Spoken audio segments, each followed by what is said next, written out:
Mercosur, bueno, el leite, polo que podemos prever, a falta, xa digo, de facer unha valoración exhaustiva, o lógico sería que os costes de produción, sobre todo en alimentación, forrases, que baixaran e, por tanto, en ese sentido, non tería un impacto negativo. En carne, é dicir, si hai un problema, hai un temor, e é que esa entrada de produtos cárnicos a baixo precio podan abastecer, pero aquilo que pode ser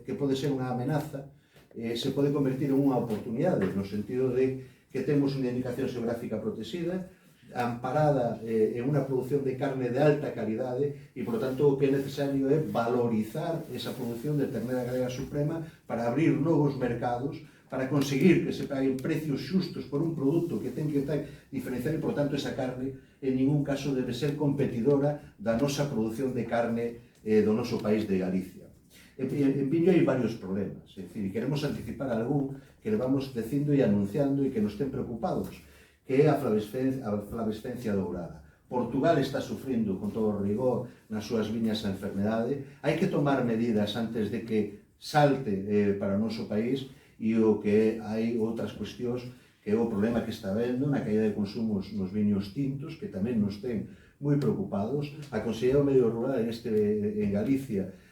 acordou no seu día convocar unha mesa para analizar, ver e poñer en marcha mecanismos para dar solución a esta situación. É un problema estructural e, polo tanto, como tal, temos que entre todos darlle unha salida. Temos 5 denominacións de orixe de viño no noso país en Galicia, e hai un diferencial que é fundamental, que é a produción dun viño de calidad en todas elas. Vivimos unha situación dramática ao longo do 24, ca Ribeira Sacra, ca denominación de orixe Ribeira Sacra. Hai unha falta de cumprimento por parte da Consellería de Medio Rural de activar as axudas directas para os produtores que tuveron que deixar ou que non lle recolleron as uvas, e que, por tanto, está pendiente de activar ese mecanismo. E temos outro que é esas mesas que temos que poñer en marcha nas distintas denominacións onde hai producións de vinos para, de algún xeito, darlle salida a esa produción, porque son producións relativamente pequenas, donde ese alto valor que teñen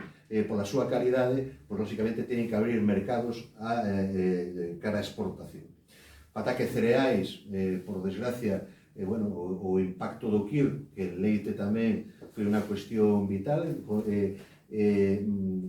Cuantificábamos os daños en Galicia en torno aos 37 millóns de euros. Como sabedes, a alimentación nos costes de produción na exportación de leite están por encima do 60%.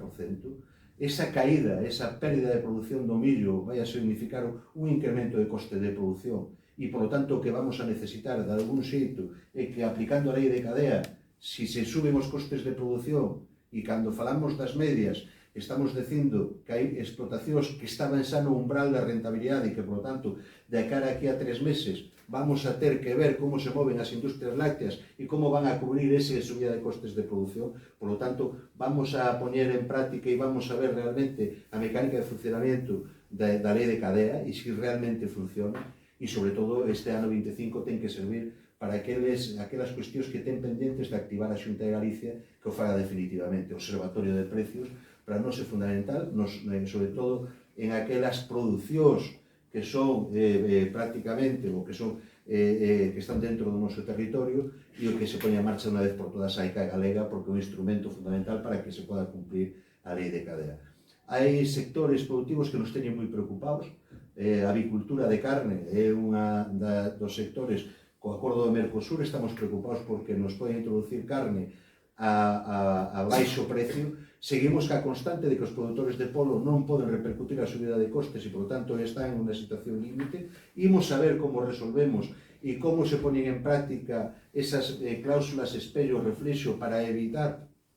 que explotacións que non cumpren o mesmo nivel de exigencias que as explotacións do noso país teñan de algún xeito que cumprir, e que haxa un diferencial que os consumidores sepan tamén que é o que vai a suceder, e, por lo tanto, imos a ver tamén como repercuten determinadas normativas que se están poñendo en marcha dentro da Unión Europea en relación cos polos, bienestar animal, transportes, directivas de transportes que van a ter incidencia tamén en costes e que nos teñen moi preocupados.